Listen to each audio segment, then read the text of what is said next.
alhamdulillah, la plupart d'entre nous sommes fidèles à Ramadan juridiquement parlant. Nous nous abstenons de l'aube jusqu'au coucher du soleil, de manière fidèle et respectueuse des règles juridiques de notre religion. Mais là où la plupart d'entre nous trahissons le message de Ramadan, c'est dans son sens, dans sa finalité, dans son but. Vous le savez tous. Kutiba alaykumus siyam, ay furida alaykumus siyam. Le jeûne vous a été prescrit, vous a été rendu obligatoire. Kama kutiba ala alladhina min qablikum, comme cela a été établi pour les peuples qui vous ont précédés, la'allakum tattaqun, pour atteindre la piété. At-taqwa, c'est cette révérence, cette crainte, cette humiliation que tu as vis-à-vis d'Allah subhanahu wa ta'ala qui t'empêche de transgresser, qui te fait craindre son châtiment et sa colère et son gourou. Et si nous jetons notre regard de manière froide et objective sur la réalité qui nous entoure, on va observer que la majorité d'entre nous avons trahi Ramadan. Ramadan qui est censé être ce mois de l'intimité, ce mois du recueillement, le mois de la discrétion, est devenu le mois de l'exhibition. Avec la venue des réseaux sociaux, il suffit de voir ce que les musulmans font durant ce mois. Que ça soit de la table instagrammable, où on voit tous les mets possibles et inimaginables, jusqu'à ceux qui exhibent leurs bonnes actions. Le mois de Ramadan, qui est censé être le mois de la restriction, est devenu le mois de la surconsommation, à tel point que même les grandes enseignes qui nient notre existence durant toute l'année font des campagnes publicitaires et on les voit partout aujourd'hui. Ramadan, Ramadan, Ramadan, venez, venez, venez, venez. Ils font leur chiffre d'affaires annuel. Là où le prophète sallallahu alayhi wa sallam se contentait d'eau et de dates. Vous allez me dire, ça peut paraître anecdotique pour certains ce que je suis en train de vous dire. La abadan. Qala Rasulullah sallallahu alayhi wa sallam, isma'u, ouvrez vos oreilles. Rubba sa'imin. ليس له من صيامه إلا الجوع والعطش ورب في لغة العربية تفيد التقليل أو التكثير رب أي كم من صائم. Combien de jeûneurs? Dans ce hadith, le prophète sallallahu alayhi wa sallam nous dit rubba, et dans la langue arabe, rubba veut signifier combien de jeûneurs, nom de leur jeûne comme récompense que la soif et la faim. Combien jeûnent et se privent de nourriture, se privent de boissons, se privent de rapports charnels. Leur jeûne monte auprès d'Allah et ne redescend que la faim et la soif. Un jeûne qu'Allah Azza wa Jalla ne veut même pas regarder. Un jeûne qu'Allah Jalla wa Ala ne veut même pas récompenser. Car un jeûne qui trahit l'esprit du jeûne. قال رسول الله صلى الله عليه وسلم من لم يدع قول الزور والعمل به والجهل فليس لله حاجة أن يضع طعامه وشرابه. الله أكبر. Celui qui ne délaisse pas la parole mensongère et l'acte mensonger et tout ce qui a trait à l'ignorance, à savoir les péchés et les manquements, qu'il sache qu'Allah Jalla wa Ala n'a nul besoin qu'il délaisse sa nourriture et sa boisson. Certains sont fiers, certains sont contents, certains ressentent un accomplissement lorsqu'ils se sont privés de la boisson et de la nourriture. Alors que dans ce hadith, le prophète sallallahu alayhi wa sallam nous explique clairement que ce que Allah Azza wa Jal veut de nous et ce qu'il y a après le délaissement de la nourriture et de la boisson. Celui qui ne délaisse pas la parole mensongère et tout acte mensonger. Et je pourrais rester des heures sur l'explication de ces mots. Wal jahl, et tout ce qui trouve son origine dans l'ignorance, Allah n'a pas besoin qu'il délaisse sa boisson et sa nourriture. Allahu Akbar. Naam. Celui qui sort de ce mois, comme il est rentré, à savoir les mêmes habitudes, les mêmes faiblesses, les mêmes carences, qu'il sache qu'il a manqué quelque chose. Qu'il sache qu'il a trahi l'esprit de Ramadan. Un jour, alors que le prophète sallallahu alayhi wa sallam est assis avec ses compagnons, comme nous rapporte Ibn Abi Dunya, bisanadin fihi da'f, deux femmes viennent rencontrer le prophète sallallahu alayhi wa sallam. Et nous sommes pendant le mois de Ramadan. Et il leur dit, vomissez. Là, les sahaba, ils sont étonnés. Qu'est-ce qui se passe? Elles sont en jeûne. Et on ne se fait pas vomir en jeûne. Vomissez. Elles s'exécutent. Et quand elles vomissent du sang et de la viande. Et là, le prophète sallallahu alayhi wa sallam regarde ses compagnons et leur dit, Inna hatayn aftara bima harram Allah. Ces deux-là se sont nourris par les choses qu'Allah Jalla wa Ala a interdit. Wa samata amma ahalla Allah. Et elles se sont abstenues des choses qu'Allah a autorisées. À savoir qu'elles ont mangé la chair de leurs frères. Elles ont passé leur journée à parler et à manger la chair de leurs frères et de leurs sœurs. Et donc, si ce n'est pas durant ce mois où tu prends tes décisions, où tu commences le changement et cette révolution interne et spirituelle, c'est que tu n'as absolument rien compris. Ramadan, c'est le mois de la libération, comme je l'ai expliqué hier au Jumu'ah. Ramadan, c'est le mois de la révolution interne et spirituelle. Et c'est pour ça que, vous savez que lorsque Ramadan, Ida dakhala Ramadan, comme le prophète a dit, Ida dakhala Ramadan, lorsque Ramadan arrive, des choses se passent, des changements s'opèrent. On connaît tous que les portes du paradis s'ouvrent, que les portes de l'enfer que les shayatines, sufidati shayatin, que les shayatines soient. Mais l'un des changements les plus extraordinaires et les plus mystérieux qui s'opèrent durant ce mois de Ramadan, أن قانون الآخرة يتغير. À savoir que le paradis est quelque chose d'extrêmement cher. Comme le dit le prophète sallallahu alayhi wa sallam, Ala inna sil'ata Allahi ghaliya. Le paradis est quelque chose d'extrêmement précieux et cher. C'est-à-dire il demande énormément de sacrifices.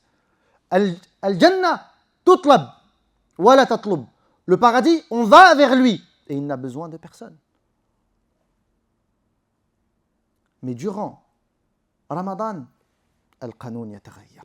La règle change. La règle change. Peu importe qui tu es, peu importe les péchés que tu as, peu importe les mauvaises habitudes que tu as, Ramadan et l'au-delà t'ouvre ses portes et vient à toi. Ya baghi al-khayri aqbil.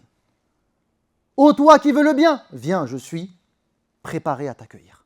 Je n'attends que toi. Et donc, si ce n'est pas dans ce mois que nous changeons, c'est qu'on n'a absolument rien compris à Ramadan. Donc, je ne suis pas venu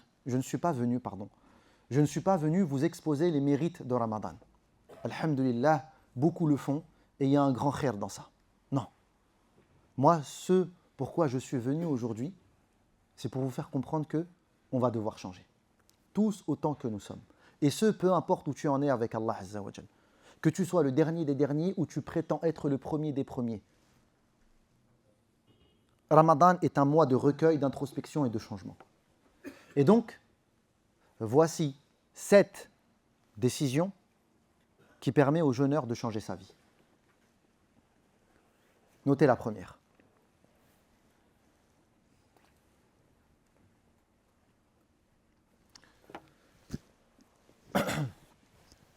L'une des décisions les plus importantes que le croyant prend durant ce mois de Ramadan et l'un des éléments les plus importants sur lesquels réfléchit le croyant durant ce mois de Ramadan, c'est de la dispersion à l'alignement, à savoir faire d'Allah Azza wa Jal sa référence ultime, sa référence interne.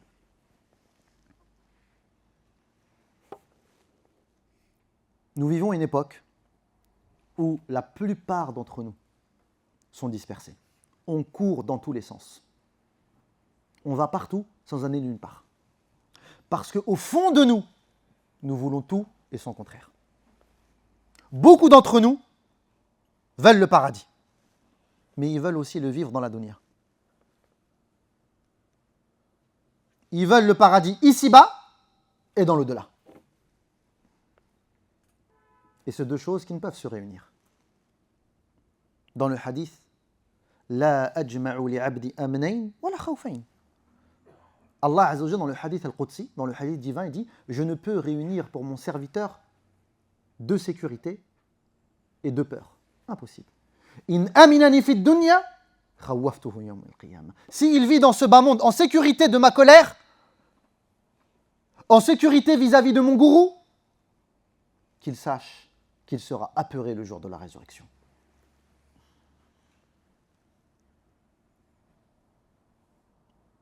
Et donc, il y a cette contradiction interne chez beaucoup d'entre nous. On veut tout ici, mais on veut tout aussi là-bas. On veut le calme, le repos, la sécurité. Et en même temps, on sait que pour accéder au paradis, il faut le sacrifice.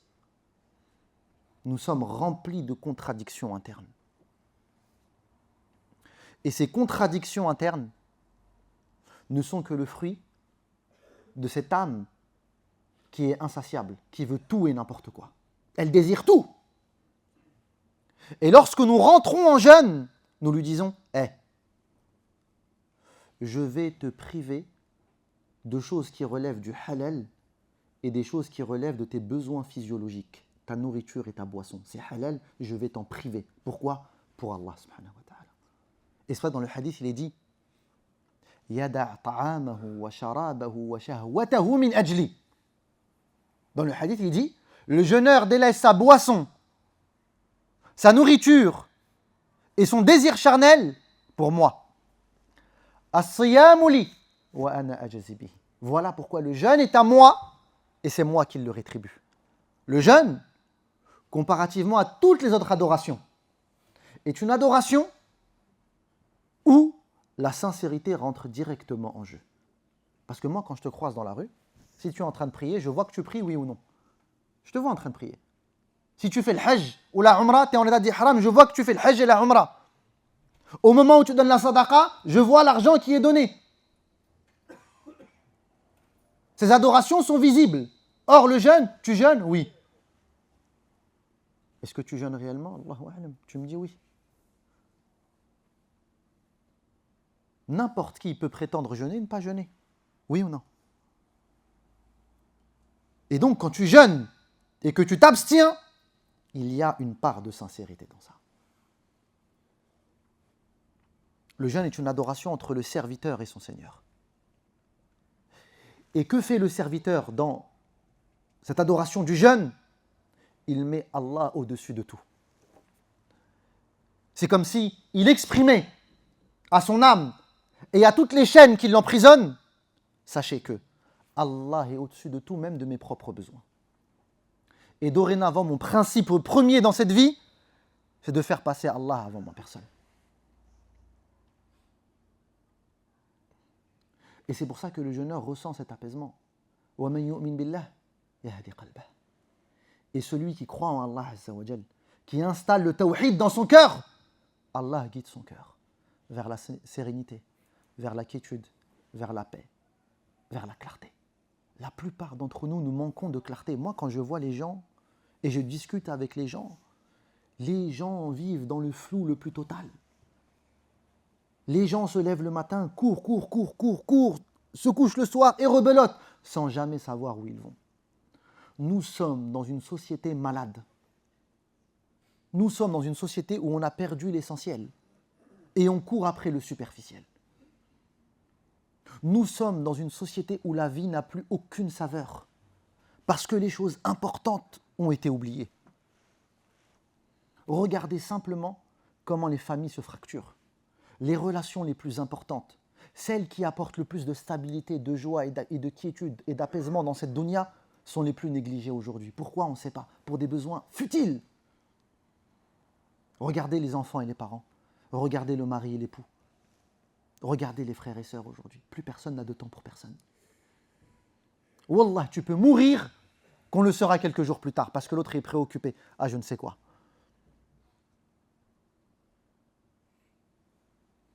Et donc, durant ce mois de Ramadan, on se recentre. On se recadre. Et on remet Allah Azza wa Jal au centre de tout. Ça veut dire quoi? Chacun d'entre vous, vous prenez une feuille et un stylo. Et vous dites, là actuellement, là, dans la vie que je suis en train de mener là, il y a des choses qui se sont installées dans mon cœur. Elles ont tellement pris de place qu'elles font de l'ombre à mon Seigneur.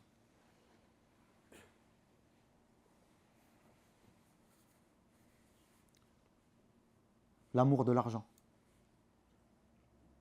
l'amour de la gloire, l'amour de la séduction. Wallahi al-azim, combien de frères et sœurs sont complètement égarés? Combien de frères et sœurs sont complètement égarés parce qu'ils n'arrivent juste pas à comprendre que l'objectif de leur vie, que leur nefs leur a fixé et que Shaitan leur a fixé, c'est d'être le plus célèbre du cimetière et le plus riche du cimetière. Une personne qui a un minimum de raison, lahu miskatu, un tout petit peu de raison, n'est-ce pas un objectif futile? D'être le plus riche du cimetière, d'être le plus célèbre. Ça sert à quoi en fait? Billahi alaykoum. Observez la célébrité aujourd'hui, qu'est-ce qu'elle ramène? Que des problèmes et des mashakil. Wallah.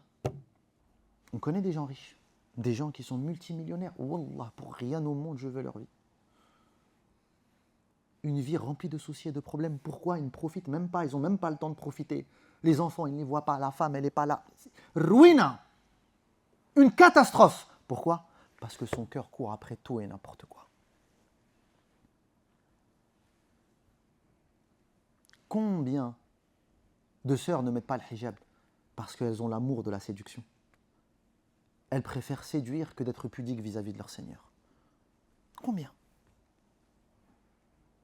Elles se pensent belles et elles veulent profiter de leur beauté. Toi, tu viens, elle te dit non, mais c'est le travail. Là, c'est pas le travail qui l'empêche de mettre le hijab. C'est pas la peur des parents qui l'empêche de mettre le hijab. La preuve, leurs parents, elle dit reste ici, elle prend un billet, elle voyage. Qui obéit aujourd'hui aux parents? Non, elle veut séduire. Elle veut être vue.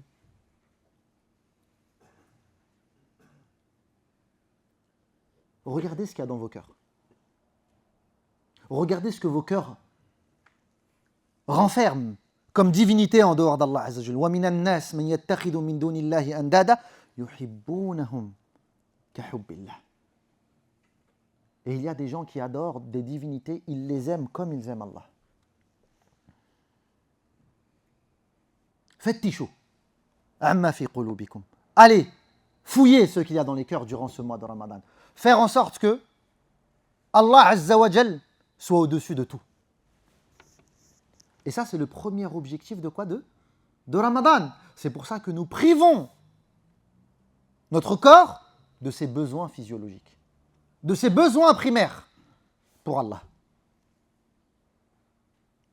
Pour avoir la force par la suite de priver nos âmes et d'éloigner Shaitan de nos vies.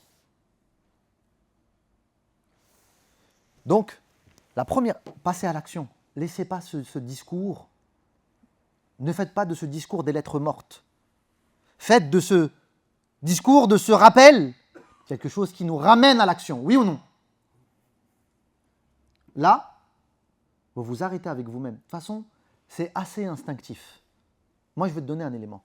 Regarde ce qui prend le plus d'énergie spirituelle et mentale dans ta vie. Celui qui aime Allah, yadhkuru rabbah. Man ahabba shay'an akthara adh-dhikra. Celui qui aime une chose s'en rappelle souvent. C'est aussi simple que ça.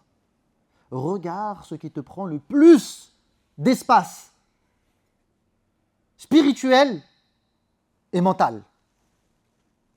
Et tu comprendras ce que tu adores.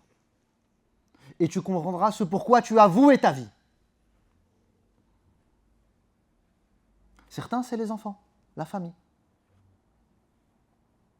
Il est là, il travaille corps et âme, il néglige sa prière, il néglige son Coran. Pour mes enfants, je veux construire quelque chose pour eux après. Moi, ces personnes-là, je dis tout le temps, Anta abun, lesta rabban. T'es juste un père, t'es pas un seigneur, calme-toi. Rizquhum ala Allah. Leur risque, il appartient à Allah subhanahu wa ta'ala. والذين تركوا من خلفهم ذرية خافوا عليهم أو ذرية ضعافا خافوا عليهم. Et ceux qui ont laissé derrière eux des enfants faibles et qu'ils craignent pour eux. فليتقوا الله. C'est quoi la solution qu'Allah nous donne? فليتقوا الله وليقولوا قولا سديدا. Qu'ils craignent Allah et qu'ils aient des bonnes paroles. Mais combien ont oublié que parmi inna min azwajikum wa auladikum adouwan lakum, des ennemis pour vous. Moi, quand je vois aujourd'hui la vie de la plupart des pères de famille, ils se mentent à eux-mêmes. Je fais ça pour mes enfants, mais en fait, tes enfants, ils ont besoin que tu passes du temps avec eux. Ils ont besoin que tu discutes avec eux. Ils ont besoin que tu voyages avec eux. Ils ont besoin, à un certain âge, que tu deviens leur meilleur ami intime. Alors, leur ami intime, pardon. Pas que tu ailles travailler 16 heures et que tu viennes et que tu mets tes pieds sur la table et que tu regardes quelque chose à la télé et que tu leur dis salam alaikum de loin et que hunaka wahsha baynaka wa baynahum. Tu es en train de te mentir à toi-même. Tu te mens à toi-même. C'est juste que tu es pris par l'amour de ce bas monde. Et c'est juste que tu vis dans le flou et que tu n'as pas le temps de te poser avec toi-même et de mettre de la clarté. Pourquoi je fais cela? Vous voyez cette question? Pourquoi je fais cela? La majorité des gens ne se la posent pas.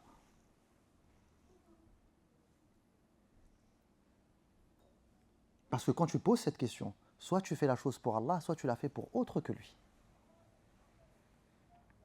Taïb. La deuxième décision, notez, de l'accumulation à l'appréciation. De l'accumulation à l'appréciation. Sachez une chose, qu'Allah subhanahu wa ta'ala, dans sa sagesse, a fait en sorte que cette dunya, elle se donne entièrement aux pieux et aux non-pieux. C'est-à-dire que, intrinsèquement, en elle, elle ne porte pas de valeur. Ce qui fait la valeur de la dunya ou non, c'est ce qu'il y a dans le cœur du serviteur. Donc, indépendamment de ce que tu as entre tes mains, ce qui va valoriser ce qu'il y a entre tes mains, c'est la vue du cœur sur cette chose. Lorsque le cœur se pose sur cet élément, il va lui donner une valeur intrinsèque. Est-ce que vous comprenez ce que je suis en train de dire? Je te donne 1 million d'euros. Un cœur détourné de ce bas monde, quand il va avoir 1 million d'euros, il va se dire, ouais, ok. Il ne saura même pas quoi en faire. Parce que son âme n'a pas autant de désir que cet argent peut combler. Vous comprenez ou pas? Il a une âme déjà qui est comblée. Alhamdulillah, j'ai déjà tout. Allahumma lak alhamd. Qu'est-ce que je vais faire avec tout ça? Et donc, il va voir ça comme quelque chose qui a très peu de valeur. Et donc, à ce moment-là, le donner fi sabilillah sera beaucoup plus facile pour lui qu'une personne qui est gangrénée par l'amour de la dunya, lorsqu'il a 1 000 euros entre les mains, ça y est, khlas lui. Sauf que Allah Azza wa Jal, dans sa sagesse, a fait que nous apprécions ce bas monde à la hauteur où nous le dépressions. Je vais vous expliquer, vous allez comprendre.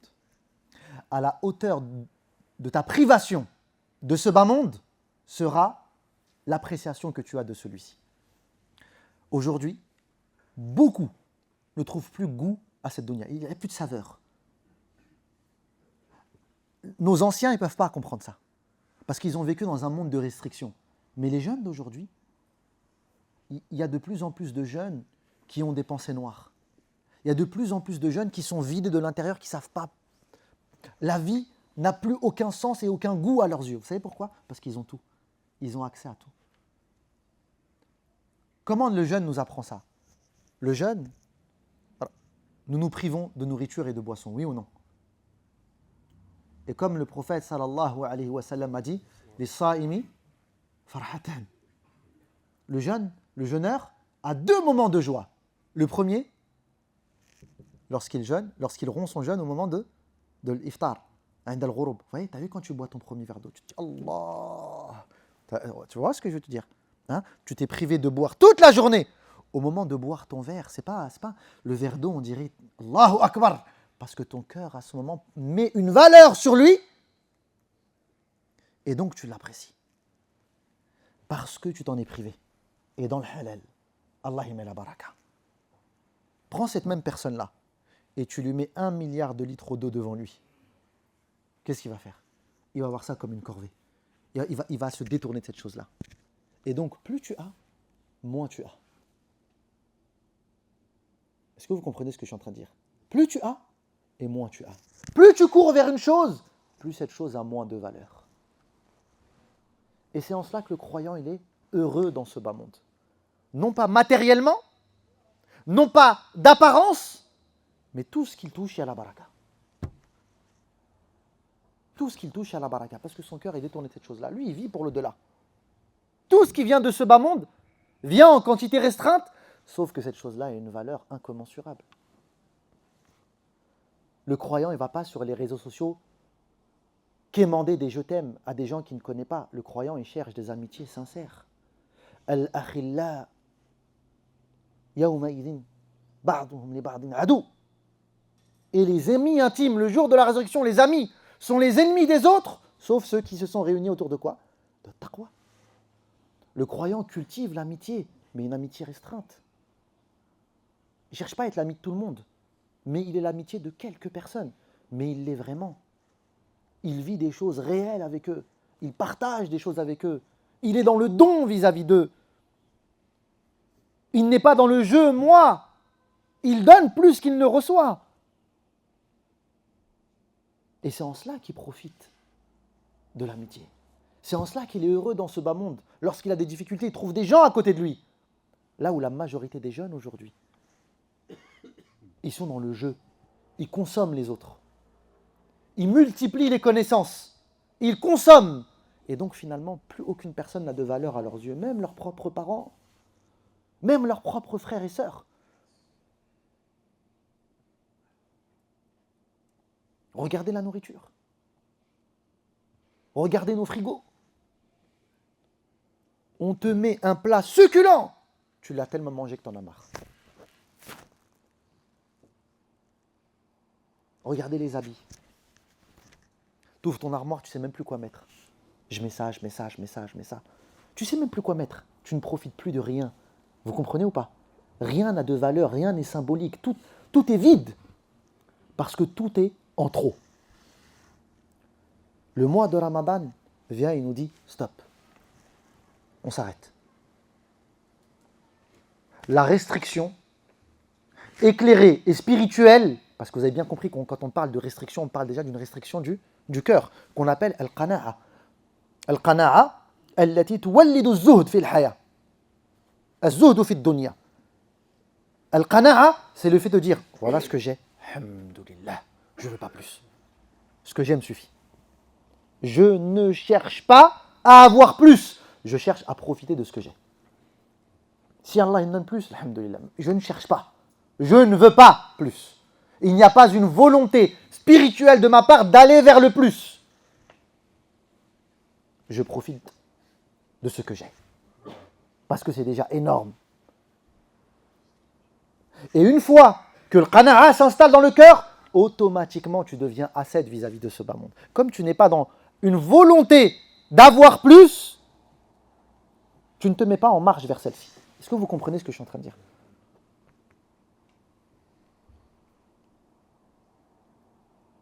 C'est pour ça que le jeûneur, lorsqu'il vient rompre son jeûne, il se calme.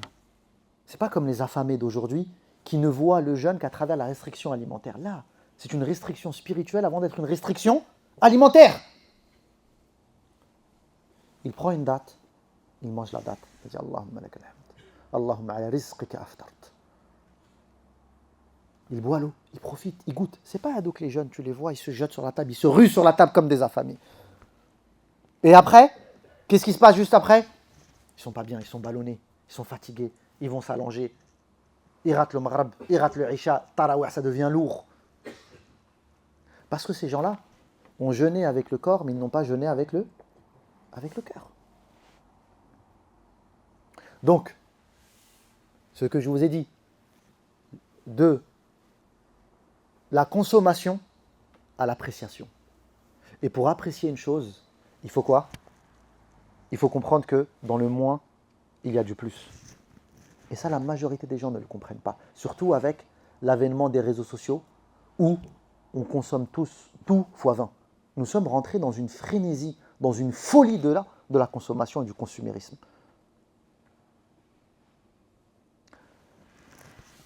Donc je vous rappelle que la première décision, c'est quoi? C'est de mettre Allah au centre de tout. Vous rentrez chez vous, d'accord? Ou là sur le trajet, et vous vous posez la bonne question. Qu'est-ce qui aujourd'hui a pris plus de place que nécessaire?